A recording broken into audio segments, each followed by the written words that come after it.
আসসালামু আলাইকুম এভরিওয়ান। কোরবান ঈদ গেল কিছুদিন আগে।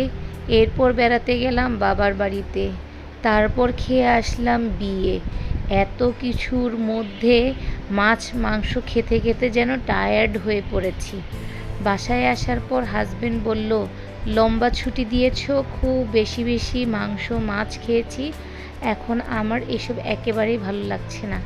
আমি বললাম, তাহলে কি খাবা? ও আমাকে বলেছে, মাছ মাংস ছাড়া যে কোনো জিনিসই তুমি বানাতে পারো, তবে খাবারটা যেন মুখরোচক হয়। আমি ভাবলাম তাহলে কি করা যায়, যেই ভাবা সেই কাজ। শুটকি কেটে নিলাম ছোট ছোট করে, লইট্টে শুটকি।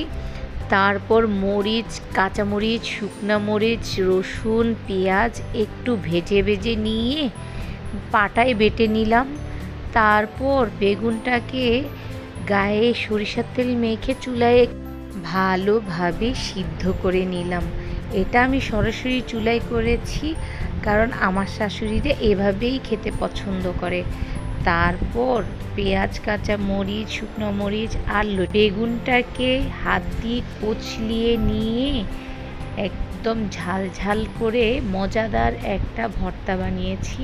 এটা আমি ফার্স্ট টাইম ট্রাই করেছি, আপনারাও ট্রাই করে দেখবেন, খেতে কিন্তু খুবই মজাদার। তারপর করেছি মাছ ভর্তা। এইসব খেয়ে তো সবাই প্লেট চেটে পুটে ভাত খেয়ে নিয়েছে, আর আমাকে বলেছে, এরপর থেকে তুমি যখনই আমার ভালো লাগবে না এভাবেই ভর্তা করে দিবে, আমি তোমার জন্য অনেক অনেক দোয়া করব। তারপর তো আমি অনেক খুশি হয়ে গেলাম।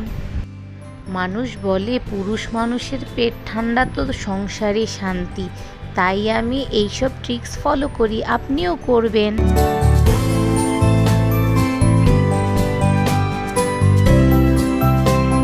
আমার রান্না আপনাদের ভালো লাগলে বাসায় অবশ্যই এভাবে ট্রাই করবেন, আর মজা লাগলে কমেন্ট বক্সে জানাতে কিন্তু ভুলবেন না।